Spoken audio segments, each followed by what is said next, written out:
Hello and welcome to A Late Show. I'm still your host, Stephen Colbert.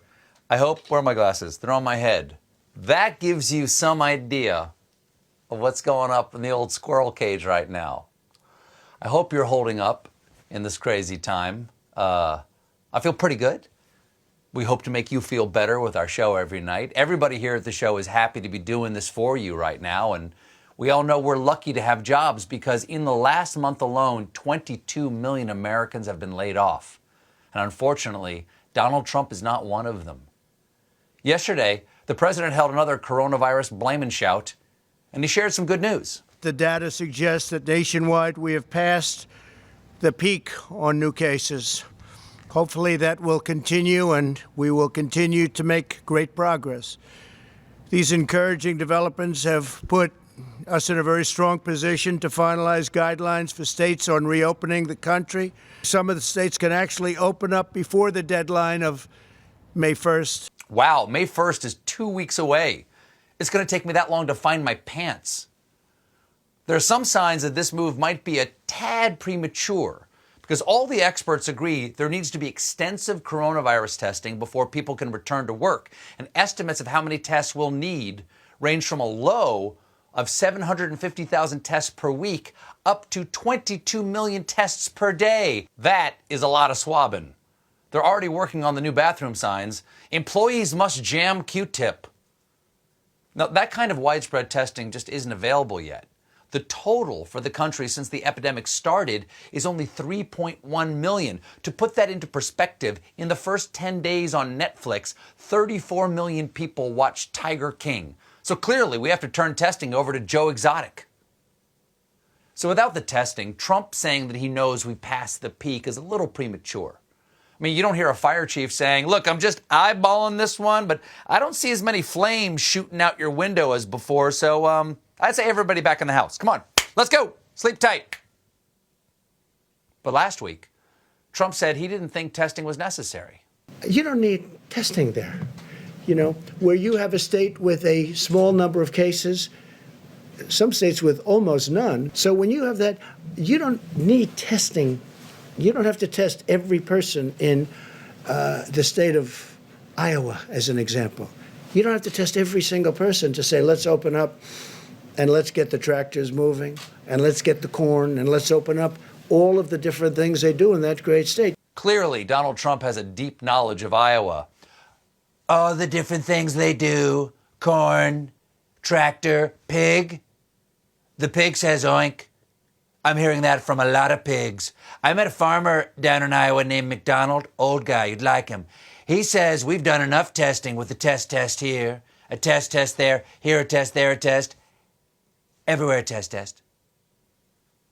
Now, to help the president reopen the country on Tuesday, Trump named 200 corporations and industry leaders, which he dubbed the Great American Economic Revival Industry Groups, a name chosen by Chief White House Health Advisor Dr. Fridge Magnets.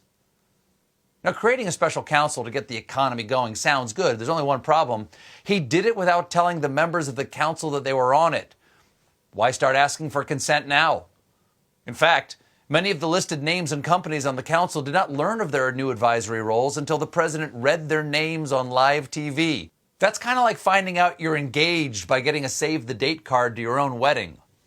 June 17th, huh? Well, I guess I'll have the salmon and Barbara. So, to be safe, we all need to treat this economic council like the virus itself. Just assume you're on it until we can develop a reliable Corona Council test. You don't want to know where they're going to put the swab because it's where he's yanking out the names. Now, later in the briefing, Trump addressed the issue on nobody's mind, his inability to get congressional approval for some of his federal appointments. We have many, many positions that are unstaffed because we can't get the approvals. The Senate should either fulfill its duty and vote on my nominees, or it should formally adjourn so that I can make recess appointments. And he can do it. Back in college, Trump's favorite class was recess. And he turned his complaint into a threat. If the House will not agree to that adjournment, I will exercise my constitutional authority to adjourn both chambers of Congress. He's threatening to shut down Congress because they won't do what he wants. That's at least halfway to dictator because he is being a dick. Trump seems to be referring to Article 2, Section 3 of the Constitution, which gives the president the power to adjourn both houses under extreme circumstances, an authority that no president has ever exercised, which is fitting since Trump is the president who's never exercised. You see, Trump can't make recess appointments now because even though Congress is working from home, they're still technically in session, holding what are called pro forma sessions, and Trump is not happy. The current practice of leaving town while conducting phony pro forma sessions is a dereliction of duty that the American people cannot afford during this crisis. It is a scam, what they do. It's a scam, and everybody knows it. It's a scam. Even though Senate Zoom calls, it may look like Chuck Schumer is wearing a full suit, but I promise you, downtown, Chuck is Donald Ducking it. He's going full Winnie the Pooh. Trump's been having a blast at his briefings, but it turns out he initially had a totally different idea for how to connect with the American people. Early on in the crisis, Donald Trump wanted to start a White House talk radio show. Apparently, Trump emphasized that the show would need to be at least 2 hours a day, every day. Could we just lock him in a soundproof room for 2 hours a day and tell him he's on the radio? Sir, your ratings are great. Just take our word for it. Now, we'll fight the virus. You keep screaming into the hairbrush. Okay? Of course, talking to the American people through a crisis over the radio isn't a new idea. FDR had his famous fireside chats, and he was a lot more like Trump than you'd think. My fellow Americans, war has engulfed the Pacific, but you're going to see the fighting go down to zero by April, like a miracle. For guidance during these difficult times, we now turn to the My Pillow guy's grandfather, Jiminy Pillow. Now off for a frisky frolic in warm springs with Salty Sue and the Ziegfeld Good Time Gals. Baba Booey! Big news in New York, where yesterday the governor announced an executive order that requires everyone in the state to wear a mask in public when not social distancing. It's a big change for all New Yorkers, except Jets fans. Governor Cuomo did not announce a formal punishment for violators, but he's pretty sure it'll be taken care of. There won't be a penalty, but it is an executive order. I'm directing if people don't follow it, we could do a civil penalty. You're not going to go to jail for not wearing your mask. By the way, people will enforce it. They'll say to you, if they're standing next to you on a street corner, "Where's your mask, buddy?" In a nice New York kind of way. Oh, yeah. It'll be super nice. Hey, I'm breathing here. And don't forget to wash your finger. Your mother is high risk. Seriously, you got to be good to your mom. Like I was last night. With the economy plummeting, people are understandably eager to open things up again. Earlier this week, pro-Trump protesters in Ohio demanded the governor reopen businesses, demonstrating right outside the State House windows. Well, I'm sure that convinced the legislators. You know, the medical data doesn't back up an early reopen, but I did hear some sound policy ideas from Lady Flag Screamer and guy in a purge mask.